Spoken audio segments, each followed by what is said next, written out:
Hello बच्चों, let's read the question. So question says that assuming complete ionizations being maximum freezing point will be. अब maximum freezing point कैसे निकालेंगे solution का? तो solution में जब सॉल्यूट को ऐड करते हैं सारे सॉल्यूट है, ठीक है, और हम मान लेते हैं सॉल्वेंट आपका वाटर है, तो वाटर का आपके पास फ्रीजिंग पॉइंट 0 डिग्री सेल्सियस होता है, लेकिन अगर हम सॉल्ट को ऐड कर दे तो फ्रीजिंग पॉइंट का डिप्रेशन हो जाता है, कम हो जाता है। तो हम कैसे लिखते हैं delta T F is equal to, ये से कहते हैं डिप्रेशन इन फ्रीजिंग पॉइंट, और ये किसके इक्वल होता है want of factor into molality into of के एफ। तो अब के एफ हमने सॉल्वेंट सेम मान लिया तो के एफ सेम रहेगा, ये सब के लिए सेम रहेगा, ठीक है। बट मोलालिटी अब यहाँ पे मोलारिटी गिवन है, तो याद रखें सिंपल सा ट्रिक कि सॉल्यूशन चैप्टर में हम ऑलमोस्ट मोलारिटी और मोलारिटी को इक्वल मान के चलते हैं। सॉल्यूशन में ऑलमोस्ट सारे क्वेश्चन में इसी तरह से सॉल्व करते हैं, अदरवाइज कॉम्प्लिकेटेड बन जाता है। तो मतलब जो आपका मोलारिटी गिवन है उसको मोलारिटी मान लेंगे, और ये किसके इक्वल होता है, तो ये आपका होता है delta T naught F minus of T F is equal to I into M into K F.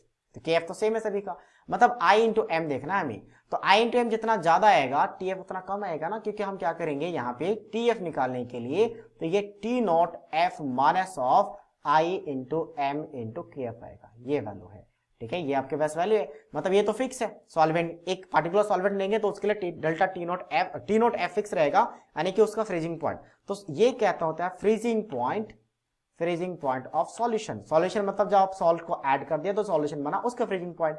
और ये क्या आपका प्योर सॉल्वेंट का फ्रीजिंग पॉइंट, तो प्योर सॉल्वेंट का फ्रीजिंग पॉइंट जो होगा वो क्या रहेगा आपका फिक्स रहेगा, फ्रीजिंग पॉइंट, ठीक है, प्योर सॉल्वेंट का फ्रीजिंग पॉइंट।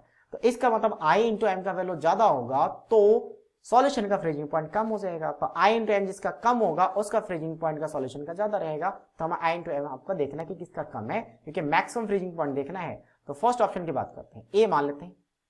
तो इसके लिए कंप्लीट एनिमेशन का मतलब ये ब्रेक हो जाता है, CaF2 ब्रेक हो जाता है किस फॉर्म में, Ca+2 and twice of F negative, कितना आयन बन गए 3 आयन, तो वन फैक्टर कितना हो जाएगा, वन फैक्टर होता है basically 1 plus of n-1 alpha, और अल्फा अगर कंप्लीट 100% बोला है तो अल्फा 1 ले लेते हैं, तो 1 लेने के बाद ये बन जाता है आपका इक्वल टू n, तो n मतलब जितना आयन है उतनी आपका वन फैक्टर बन जाएगा, तो 3 बन गया, तो 3 मल्टीप्लाई 1 बन गया। ये तो ऑप्शन ए के लिए बना। ऑप्शन बी का चेक करते हैं, ऑप्शन बी में कितना आयन बनेंगे, तो ये भी रेक हो जाएगा Al+3 twice of Al+3 plus of thrice of SO4 minus 2, तो आयन बहुत ज्यादा है, 3 और 2 5 आयन इंटू 1.5, ये वैल्यू तो पहले वाले से काफी ज्यादा है, तो ये ऑप्शन ऑलरेडी नहीं होगा, हमें वैल्यू कम चाहिए फ्रीजिंग पॉइंट मैक्सिमम के लिए।